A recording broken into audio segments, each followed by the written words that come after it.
Hey, it's Neil from 3 Days Grace. Neil, how are you, sir? I'm doing great. How are you doing? Doing very well. First of all, I just want to start off by thanking you guys for being on the bill playing KFMA Day 2015 coming up April 18th at Keno Stadium. Oh, man, we can't wait to get down there. It's like I'm up in Toronto right now looking at the windows, 4 feet of snow. It's about time to get out of the frozen tundra, and we're looking forward to getting out on the road playing this new record. Now, that record, That's Human, that's coming out March 31st. Is that still the date we're looking at? It is, man. Yeah, we're just basically mastering it right now and just putting the final touches on it. We're really excited about it. We've spent a lot of time on this record. We've been basically making it for 18 months, so we put a lot of time into it, and it's an exciting record. It's reminiscent of some of our early stuff, really heavy and aggressive, and I think the first two singles are pretty good representation of the direction we took. So it's a good album to throw on if you want to piss off your neighbors or your parents if you're still living at home, or significant others if they don't like the loud stuff. Yeah, man, getting ready to play sports or something like that. You want to get pumped up. This is we kind of we went back to we used our producer that did the first record and just kind of went back to our roots sonically, man, and just that raw emotion, and it is a loud and yeah, it's a pretty intense album for sure. March 31st, so that's actually like right before the show. Now, I was digging in the KFMA archives, and I'm still relatively new to the air staff here. I only just got down in Tucson in November, but if my research is correct, you guys have not played Tucson before? Dude, I have damaged my memory over the years. But I'm pretty sure we have, man. I mean, our bass player is like a Rolodex. He can remember, what the barometric pressure was in 2005 at the show. But I've got a memory like a goldfish, dude. So I'd have to go and check my own records, which would be basically calling the bass player. Let me go into my archives. He's a phone number away. Absolutely. I just saw recently you did another column for Loudwire. You were talking about the Grammys this past weekend. Yeah. Your thoughts on AC/DC's performance? I thought it was killer, man. I thought it was great. I mean, like I was saying in that column, it's just, a song like Highway to Hell, just like it just comes on, and it doesn't matter, it doesn't matter what the genre is or how long ago that song was written. It's still relevant. It still transcends everything, man. That's power right there. A lot of people online, though, giving them crap for having a teleprompter, out in the crowd. I mean, is that commonplace, coming from another musician who's up there giving it all on stage? I mean, is that acceptable? When is that okay? I mean, I don't know. If you go back, I mean, just take a step back and, people giving crap online, that pretty much happens in every walk of life, in every situation these days. So people are going to give everybody crap for everything. But I don't know, man. It's like these guys, these AC/DC, they're no spring chickens. Maybe the guy's a little nearsighted. I don't know. Maybe he has a damaged short-term memory too. So, I mean, and look at the catalog of work they have.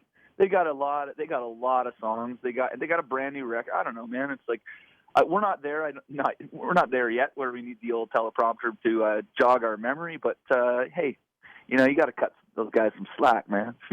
Oh, for sure. I mean, have you had any great troll moments? Do you have any favorites in dealing with the infamous internet trolls that lurk out there? Oh yeah, absolutely, man. We realized a while ago that a lot of the social media sites are just breeding ground for hatred, and people feel tough behind the screen, you know what I mean? And and those people aren't so tough if you face it head on, but that's just kind of the way things are. And if people want to be negative and kind of try to bring down the people around them, that's just human nature for some people. But you kind of just close it out, and those people kind of just go away, and it's just if you empower that kind of energy, then that feeds the energy, and if you don't give it any energy, then it kind of dissolves. I like to go to, like Twitter or Facebook occasionally. In case I'm like feeling too good, I'm like, all right, something's off. I'm having a really good day here. I need to balance things out. Hey, Shmonty, you suck. Okay, good. There we go. Now I'm even keeled. I can continue the day. Yeah, absolutely. That's That's a good way of looking at it, man. I love the that thing on Kimmel where celebrities read mean tweets. I think that's hilarious. I love that shit. And now, going back to KFMA Day, just because everybody, when we announced you guys, they lost their collective minds, we even did a 3 days grace period for our pre-sale. Normally, it's 1 day for pre-sale tickets, but because we added you guys to the bill, it's you and Five Finger Death Punch and Hell Yeah and the Pretty Reckless, Pepper, Meg Myers. Have you played with any of these guys before? Do you have any like favorites in those names that I just announced? Yeah, absolutely, man. I mean, like Five Fingers killer. They're so good live, man. We were on Shiprocked with them last year, and you know, like just watching Hell Yeah is just, for me. I mean, you know, I watch Vinnie Paul, and I'm a massive fan. I was always a big Pantera fan and stuff. So, you know, playing among legends is always a great time, and you know, so you know, you end up really, when you play a lot of the summer stuff, we cross paths with a lot of these bands, and you know, you develop relationships with bands too. You become buddies, and you know, so it's a lot of familiar faces backstage. So sticking with the idea of the 3 days grace period that we did with the pre-sale, if you caught yourself with a 3 days grace period of nothing to do, what's your ideal vacation? Where are you going to go? Oh man, I mean, I'm kind of a workaholic. Like sitting around and not doing anything kind of actually causes me anxiety. But I just got back from Puerto Rico, and I'd never been down there before. And man, that was nice to decompress a little bit down in Puerto Rico. That was sweet. But I still, like, I took down a set of studio speakers and was like still working down there because we were actually mixing the record. So I had, you know, it didn't suck at all. I had the speakers set up on the balcony overlooking the ocean, you know, and we were kind of going through mixes for the new record. So I was technically working, but I was sitting there with a pina colada in my hand, you know, with the ocean breeze, and it was pretty killer. And going back to Human again, March 31st, the release date, where would you rank this in terms of your favorites amongst albums? I know it's like asking who's your favorite kid, but I'm going to ask you to choose. You know, I haven't been as excited for this album since we released, like when the days leading up to releasing the first one, which was just like something brand new for us, and it, you know, and I think, you know, for a number of reasons, this is a new chapter in 3 Days Grace, and the record that we really feel like this is our crowning achievement, and we spent so much time on it that it kind of has that feeling again of like this new, you know, this new birth of this thing, and like, you know, but we made this record in a different way. Like we'd go in for a few weeks, and then we'd go on tour for a couple of weeks, and then we'd come back and readdress some stuff. So we had a lot of time to sleep on ideas and that. You know, we were making the record, but you know, we went to Russia in between and stuff. So it was just like this longer drawn out process that really allowed us to be creative and be critical of ourselves, you know, and that makes, I think, for a better record. So I have that feeling like I did in the beginning.